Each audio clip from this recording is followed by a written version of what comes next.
하나의 요인들은 독소가 생기는 요인 중에 하나는 또 아무래도 현대인들이 스트레스를 다 너무 지나치게 많이 받고 스트레스를 어디 풀 데가 없어요. 네. 속으로 계속 쌓아놓고 또 어디 분출을 못하고 이제 이러다 보면은 계속 쌓이다가 그것이 또한 우리 몸에서 기혈순환의 문제를 일으키면서 여러 가지 독소들로 작용을 할 수밖에 없고 또 운동량도 상당히 부족한 경우들이 상당히 많으시죠.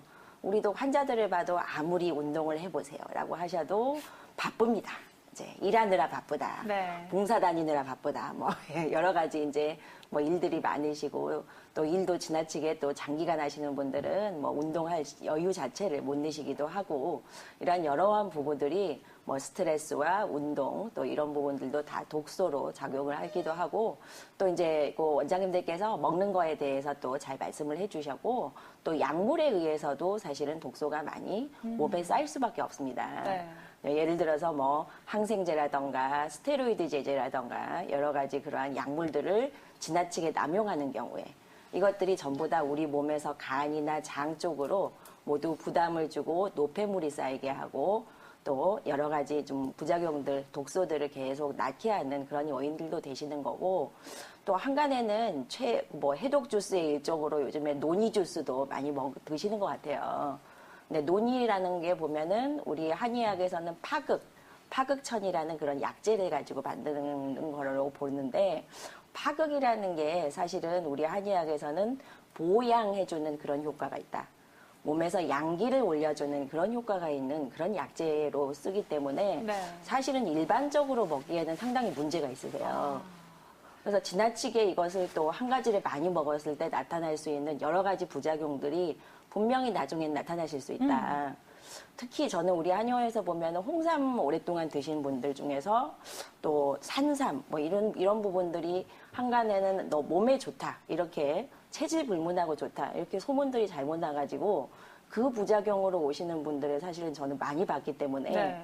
사실 요즘 유행하고 있다는 노니 주스도 좀 주의가 필요하고 본인 체질에 맞는 약인지 내 체질에는 절대 먹어서는 안 되는 약인지 이런 부분들은 반드시 한의원에 가셔서 꼭 상담을 받으시는 것이 좀 필요할 것 같습니다. 네. 여러 가지 머리가 아프거나 멍하거나 또 몸이 붓는 것 같다던가 만성 피로가 있다던가 이런 부분들이 다 이제 그런 증상을 보이신다고 보시면 되고 근데 일단은 우리 몸에서 독소를 배출하는 방법들이 일단은 땀으로 어느 정도 노폐물을 배출을 해 주실 수 있고 또 호흡으로 숨을 들이마시고 내쉬는 특히 내쉬는 호흡을 통해서 몸에 쌓여있는 뭐 CO2 가스나 노폐물들이 다 빠져나가겠죠.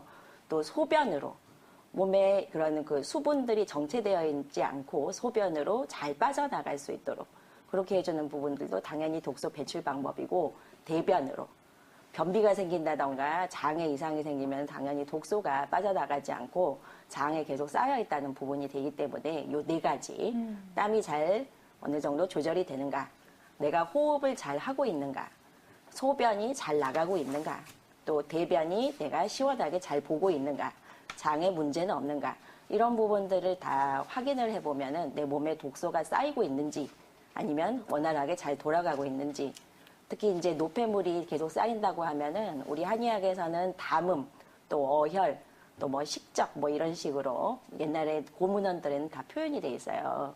그래서 이런 부분들은 다 한약, 뭐 침 이런 여러 가지 방법들로 다 노폐물들을 없애줄 수 있는 방법들이 있으니까 이런 부분들은 또 그냥 두지 마시고 몸이 여러 가지 증상들이 나타나시면은 한의원에서 꼭 치료를 전문적으로 받으시는 것이 좋을 것 같습니다.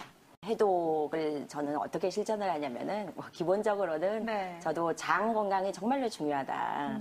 장에 항상 우리 몸에서 필요한 유익균과 유해균 요게 밸런스가 잘 맞게 돌아가면서 해줘야지 장이 튼튼하고 장이 또 건강하고 깨끗하게 잘 유지를 할 수 있어야지 우리가 장청 뇌청이라 그러죠.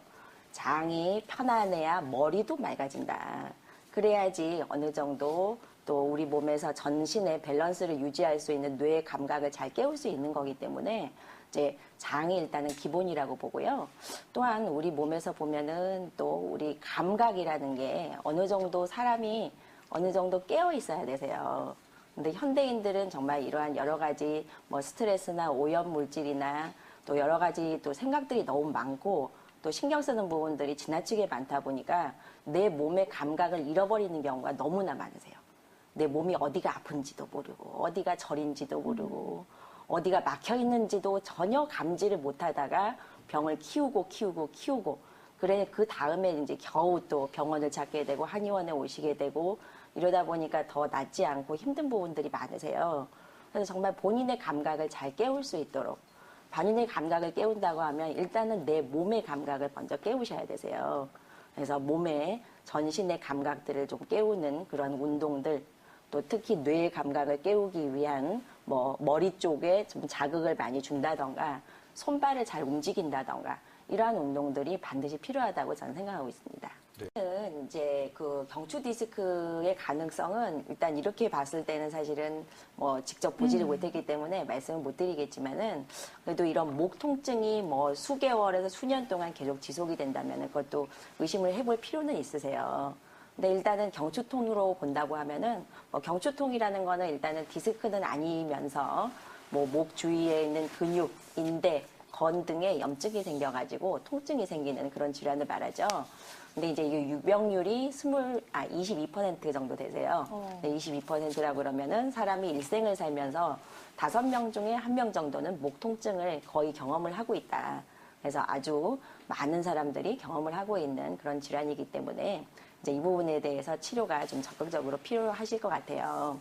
근데 이제 이 경추통이 아주 심해지면은 우리 어머니처럼 머리가 아프다던가 또 눈이 뻑뻑하고 피로하고 아프다던가 뭐 불면증이 생긴다던가 집중력이 떨어진다던가 이러한 여러 가지 증상들로 점점 심화 발전이 될 수가 있어요. 그래서 이것을 그냥 두지 마시고 특히 가까운 한의원에 가셔서 좀 적극적으로 치료를 꾸준히 받으셔서 나중에 경추 디스크로 진행되는 것도 막고 또 이 통증으로 인해서 불편한 부분들도 빨리 해소를 하시는 것이 좀 필요하실 것 같습니다. 네, 일단은 뭐 장기간 어깨와 경추에서 통증이 지속된다면 이러한 부분으로 인해서 두통도 유발될 수 있다라고 설명해 주셨는데요. 원장님 그렇다면 이럴 경우에는 또 어떤 치료에 도움을 받을 수 있을까요? 예, 일단 우리 한의원에서 주로 이제 일반적으로 가장 직접적으로 해드릴 수 있는 치료는 침 치료가 되겠죠. 그래서 목 주위에 굳어 있고 염증이 생겨 있는 부분들을 살살 풀어주면서 통증을 완화를 시켜주고 또 경추통이 심하신 분들은 사실은 목 돌리는 것 자체를 못하세요. 돌리지도 못하고 숙이지도 못하고 이런 여러한 좀 뻣뻣해져서 아픈 증상들을 호소하기 때문에 부항, 뭐 습부라던가 건부라던가 또 여러 가지 물리치료, 핫팩 등등이 다 이제 어느 정도 도움이 되실 거고 또 한약으로 좀 심하신 분들은 목 주변에 있는 어혈이라던가 막혀 있는 담음, 어혈 이런 부분들을 풀어주는 한약들이 다 있어요.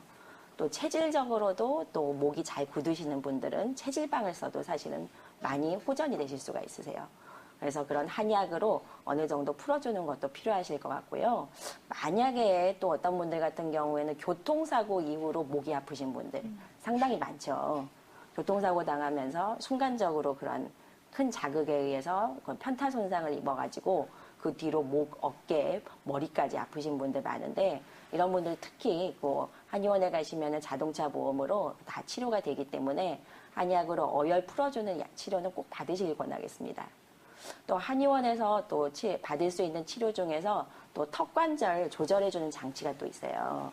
입에 이렇게 물고 계시면서 경추 추나를 병행을 하시면은 목과 어깨에 있는 그 굳어있는 뭐 근육과 인대들을 다 풀어줄 수 있을 뿐만이 아니고 전신의 척추를 바로 세워줄 수 있는 그런 효과가 있기 때문에 그래서 이렇게 경추통이 오랫동안 심하신 분들, 경추 디스크 있으신 분들 이런 분들은 반드시 좀 치료를 꾸준히 받으시기를 저는 권하고 있습니다. 네. 두통 중 하나가 긴장성 두통이죠.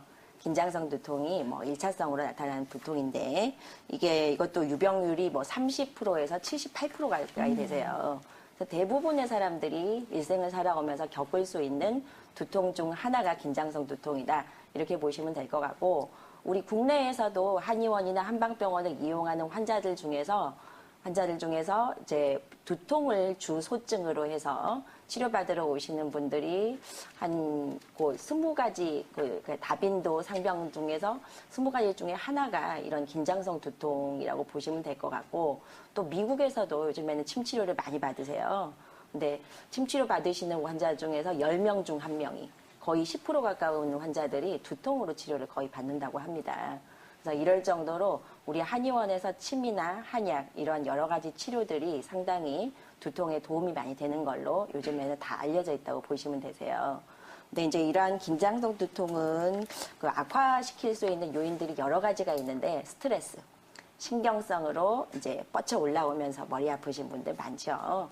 또 이제 우리 어머님처럼 경추통으로, 목 통증으로 인해서 오는 경우들도 상당히 많고, 또 음주라던가 또 뭐 피로, 또 잠을 제대로 못 주무시는 경우, 이러한 경우들에 그 긴장성 두통들이 상당히 발생을 많이 하게 됩니다.